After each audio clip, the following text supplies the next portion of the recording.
Hello, everyone, and welcome back into the GSMC Fantasy Sports Podcast, brought to you, as always, by the GSMC Sports Network. Before we get into our second segment of the day, I do want to remind you all, yet again, that if you do feel so inclined, throughout the show's duration, while we are streaming, you can do several things to contribute and interact with the show. You can go to our website, GSMCpodcast.net, leave a tip or donation there. Do the same thing through YouTube as well by clicking that super chat button, making it stand out.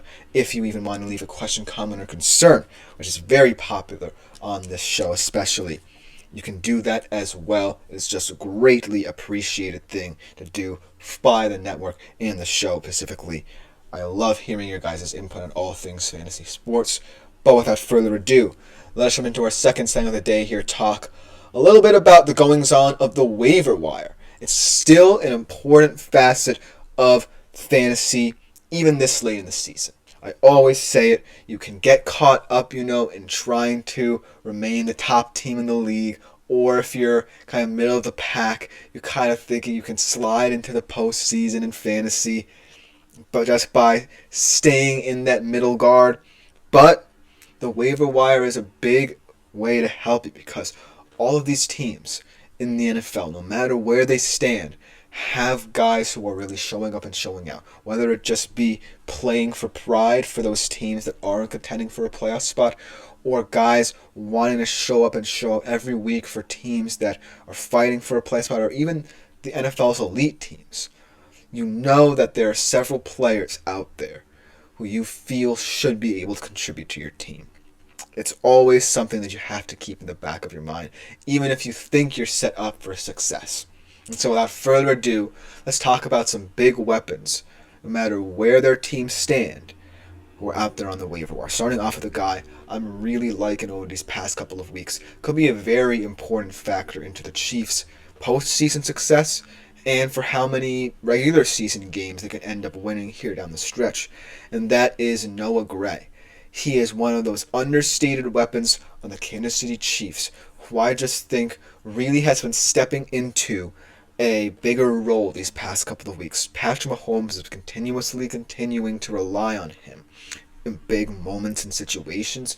And I feel like, it could be a mirage because of the fact that because of the addition of DeAndre Hopkins, because of the verticality of Xavier Worthy, it opens things up for these guys like Gray and Watson to potentially have big days any given Sunday.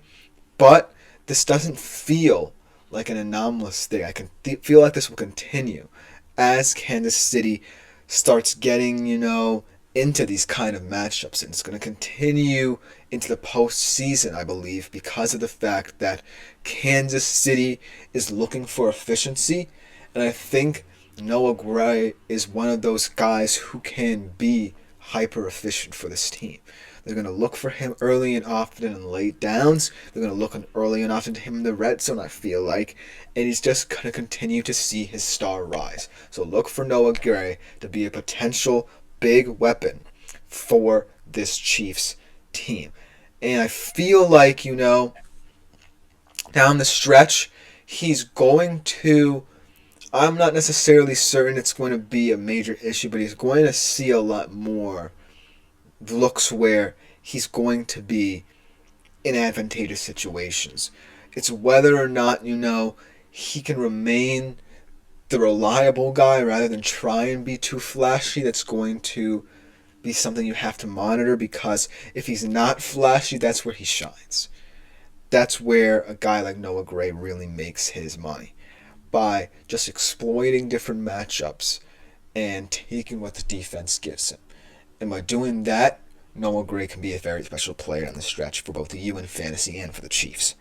Then let's go to a team that's kind of shooting itself in the foot, but has opportunities for certain players to step up, even if, they might be riding out the season and not necessarily trying to contend for a playoff spot in the stretch.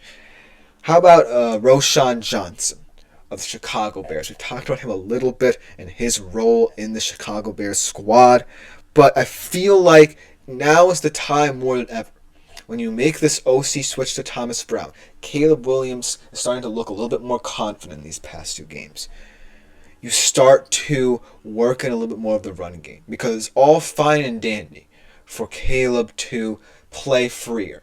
But there has to be a moment where there's a marriage between what Caleb can do and what this run game can do. And we haven't really seen that all season, no matter how good or bad Caleb Williams has looked. And Roschon Johnson can be one of those guys that can definitely alleviate pressure in the red zone off Caleb to try and be magical down there. Because Roschon Johnson's a power back. I know him from his days as Texas. Not necessarily the most explosive of guys, but someone who can be a reliable playmaker in the red zone, in short yardage situations. And I feel like if the Bears want to be competitive in certain games, they have to utilize their running back depth. I feel like I've been imploring them all season long to get both DeAndre Swift and Roschon Johnson going, and it just hasn't happened. But now feels like the most opportune time when everything seems to be getting better and looking better for this Bears offense to incorporate more run plays, because it opens up a lot more avenues for Caleb Williams' growth down the line if they do so. So look for Roschon Johnson to be a sneaky waiver wire addition for you should you pick him up, because of the fact that I truly feel like Thomas Brown is going to notice that, and he's going to say, now is the time, Caleb, and this running back unit to coalesce and work together to create an opponent offense here down the stretch that can really surprise teams as well.